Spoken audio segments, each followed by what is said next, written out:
As promised, the sun did come up in Dallas, but it did not, unfortunately, change the outcome of what happened on New Year's Eve at AT&T Stadium. Welcome to The Beat. This is not Berm. This is Bobby Carpenter. I am Austin. Is Berm dead? I haven't seen him yet, but I hope he's all right. Because, again... Negative Berm is a scary dude. I think the problem was, Bob, he got a little confident. We booked that flight to Phoenix. You did too. I did too. We were all ready to go. Buckeyes were favored by almost 10 on that line throughout the week. It did drop a couple points at the end, but that wasn't even about the spread last night. They got beat outright, and primarily they got beat in the trenches. It was tough on the offense and defensive line. And one of the things that I talked about leading into the game, looking at it and trying to figure it out, it's like having to win first down on both sides of the line of scrimmage. And you never really felt like they got that running game going offensively, putting Julian Sand in some longer down and distances, putting that offensive line in some longer down and distances where they struggled against a really good pass rush. We knew that was a good pass rush, though. We did not sit there and parcel out the fact that they're not here. No, they had really good players. They just went right at them. And, they did some things. They did a little bit of movement, but a lot of it was just straight rush. And then on the other side of the ball, it's like, could you keep Carson Beck in long down and distance situations? And I want to say Ohio State was only 30% on first down. Texas A&M was much closer to 50%. They did a much better job. And Carson Beck scrambled a little bit. He used his legs, picked up some, maybe was a little short on others, but did a good job hanging in the pocket. And when you have that asymmetry there on third down, it's a tough thing to overcome. When you replayed it in your mind, Bob, and I think I don't want to do that. I know you don't want to. Why would I want to do that? It's not fun. But when you rehash it, this game really did hinge on the things that we thought it would. And, some of the issues that popped up against Indiana plagued Ohio State again. And I guess to me, it was as simple as Miami's defensive front dominating the game. And conversely, I don't think that the Silver Bullets played poorly by any stretch of the imagination. They gave up 17 points to a really good team. Ohio State should win a lot of those games. But, even up front, as much as highly as we think of Kenyatta Jackson and Caden Curry and Arvell and Sonny, they didn't generate nearly as much pressure, at least as consistently as Miami did. And that's not to point fingers or assign blame because, again, I don't think that the Silver Bullets deserve that. But championships are won in the trenches. That cliche is true for a reason. So looking at that, is that some scheme? Is that individual personnel? Maybe a little bit of it? I thought Execution actually played one of his best games of this season. But Miami did a good job of blocking up a lot of the things that they ultimately brought. I don't know if they brought a ton of pressure, maybe a little bit of 5-man. There were some simulated pressures where they would bring 4, but they'd be dropping guys and bringing others. Really didn't sell out. When they did, it seemed like they got there, but weren't really able to impact Carson Beck in the way that we had hoped, as one of the things that we had talked about. He's a veteran quarterback. He is. And, you go back and look at one of the third downs that they ran the in cut on, and Arvell Reese is a quarter step away from getting what appeared to be like a strip sack. Yeah.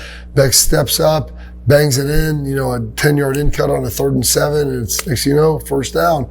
And those are the way, those are the things that are going to drive Ryan Day crazy at night. As you sit there and you look at that play, and then you look at another play, and you're like, wow, we had him here, we had him there. We had opportunities to be able to get something done. And credit to Miami for stepping up and making those plays. But that's the one thing, when you're in a tournament situation with other elite teams, it's, I call it chasing edges, trying to find the edges of how you can improve. And that's really what they had to work on here. So, you mentioned Ryan Day going crazy. He had 25 days to prepare. There was still the coaching staff transition going on with Brian Hartline, and Ryan was public in saying, I'm going to call the plays, going to be more organized. Keenan Bailey's going to go up into the press box.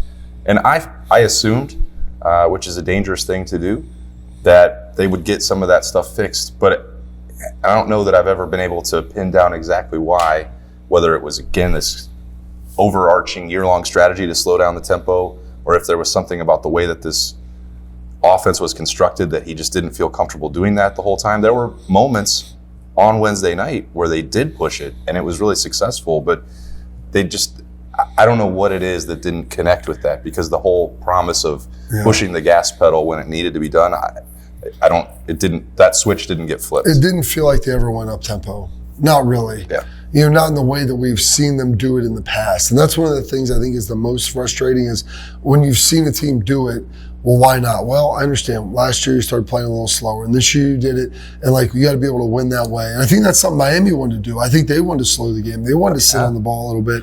I think that was evident. They looked like this game had a little bit of a Michigan game feel to it with how they played the game. Yeah. They ran the ball. They didn't really throw it. They had some gimmicks, some nuances. The first touchdown pass, great scheme. They're sitting there faking the jet sweep to Malachi Toney. They leak the back out, and they're challenging you in a man coverage situation. So there's a lot of stuff there that you ultimately have to understand of what was happening.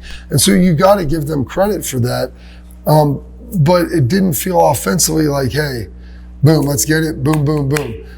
Every drive was going to take 7 minutes. And that's not a bad thing, but knowing this offense and what they were capable of and seeing some of the shots and some of the things that they did, and I don't know if that was a protection thing, but even when you get up tempo, sometimes that helps your protection because it wears the D-line out. So there were some levers that I'm surprised weren't tested and pulled on Wednesday night. Yeah, and I think that you could tell Brian Hartline did not want to leave the locker room on Wednesday night. Yeah. It was the finality of that for him, for someone who's given so much of his life to Ohio State and still will, even as he leaves for South Florida. But the way that all worked out, there is a position on the staff that has to be filled. And I wonder what this will look like now for Ryan Day, because there was an audition of sorts, a test case for Keenan Bailey, for Tyler Bowen, for Billy Fessler, that maybe this offense and the infrastructure was going to be fine as long as Ryan Day was at the top, based on what would happen in the college football playoff. But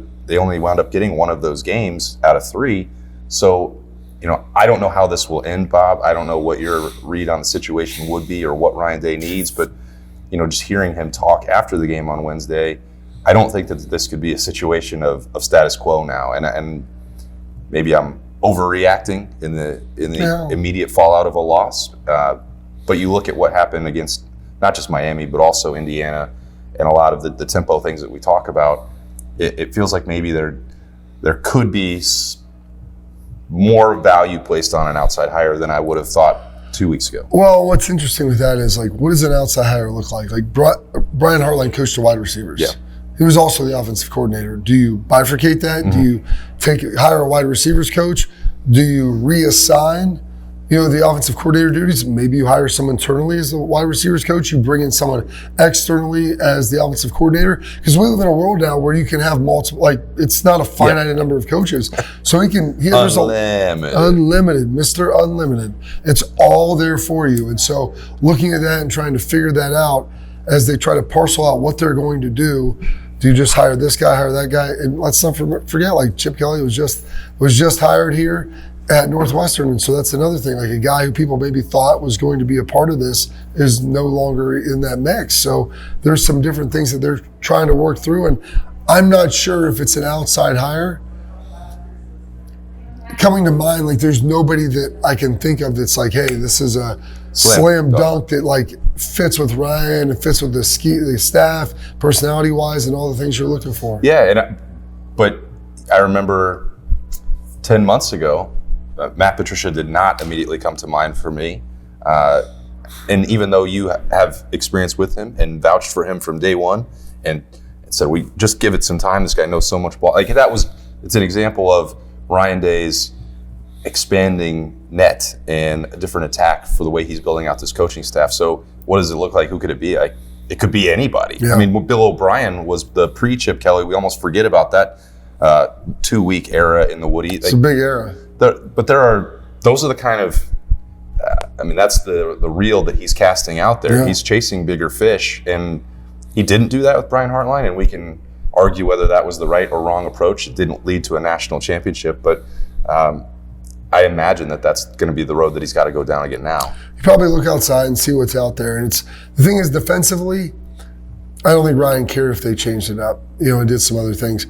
Offensively, this is the Ohio State offense. It's Ryan Day's offense. And so who wants to come in and absorb that the terminology, absorb the philosophy of it, and they can expand on it. You can build on it, but it's not going to be yours. And so, like, Chip was perfect because there was a system that they had grown up in together, and so there was a lot of synergy with that.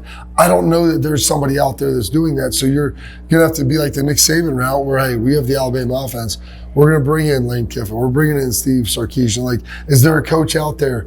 Do you bring in a Sharon Moore? You brought it. No, you don't do that. Wait, is that not a thing? Alabama did bring in Brian Daboll for a year. That's my ideal wish list. I don't know what you're. And maybe that's someone that you could possibly bring in and try to figure that out. So there's guys out there. There's possibilities, and that'll be interesting to see. All right, so I'll get you out of here on this. We've all got to travel back home to the great state of Ohio. By the way, I love the fact that there's people working on New Year's Day.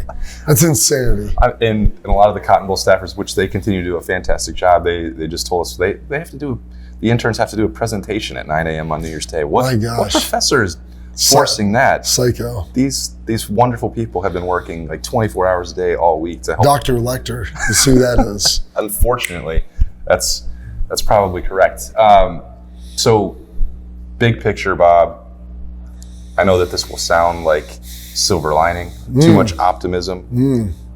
When you look at what this team accomplished and then didn't accomplish, there was so much preseason conversation. Well, if you beat Michigan. That's all you needed, right? Right. Everybody told me, I don't care what happens as long as you beat Michigan. I thought you might go there. Yeah.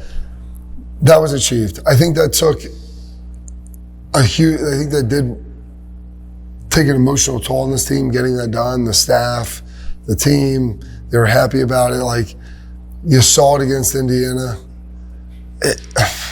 And I'm telling you, like, my eyes did not deceive me. I felt really good about this team coming into this game.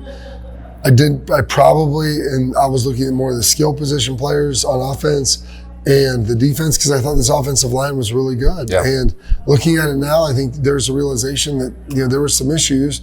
And, you're going to Ian Moore, you had to go to Josh Padilla. Started Gabe Van Sickle. Like, there was some things, like, and it looked better in the second half, but that's kind of how it was against Indiana. Yeah. And you can't dig yourself a hole against good teams like this.